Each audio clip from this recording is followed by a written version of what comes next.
ഒരു റമദാൻ അധികം ജീവിക്കുക എന്ന് പറയണത് ഈ ദുനിയാവിന്ന് കിട്ടുന്ന വലിയ തൗഫീഖ.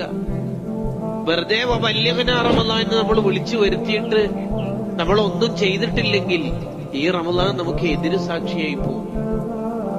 ലക്ഷ്യം അറിഞ്ഞുകൊണ്ട് തന്നെ റമദാനെ നമ്മൾ മുന്നോട്ട് കൊണ്ടുപോകണം.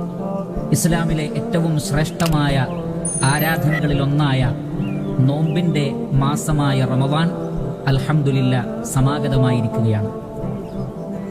റമദാൻ മാസം എന്താണ് അതിന്റെ പ്രത്യേകത? ഉൻസില ഫീഹിൽ ഖുർആൻ, ഖുർആൻ അവതരിപ്പിക്കപ്പെട്ട മാസമാകുന്നു റമദാൻ.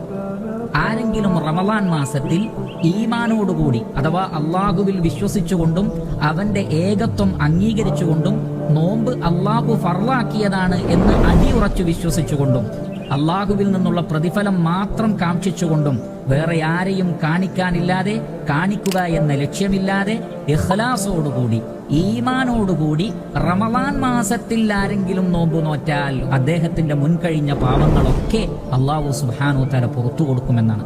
റമദാൻ എന്ന പേരിന്റെ പിന്നിൽ ഒരു രഹസ്യമുണ്ട്. ആയിഷ ബീവി റളിയല്ലാഹു അൻഹ നബി സല്ലല്ലാഹു അലൈഹി വസല്ലമയോട് ചോദിക്കുന്നുണ്ട്, നബിയെ, ഈ നോമ്പ് മാസത്തിന് റമദാൻ എന്ന പേര് വെക്കാനുള്ള കാരണം എന്താണ് എന്ന്. നബി സല്ലല്ലാഹു അലൈഹി വസല്ലം തങ്ങൾ പറഞ്ഞത്, റമദാൻ മാസത്തിൽ സത്യവിശ്വാസികളുടെ പാപങ്ങൾ പൊറുക്കപ്പെടുകയും ആ പാപങ്ങളെ അള്ളാഹു കരിച്ചു കളയുകയും ചെയ്യുമെന്ന്. നമ്മുടെ പാപങ്ങളെ പൊറുക്കപ്പെടുന്ന മാസമാണ്, പാപങ്ങളെ കരിച്ചു കളയുന്ന മാസമാണ് വിശുദ്ധമായ റമദാൻ.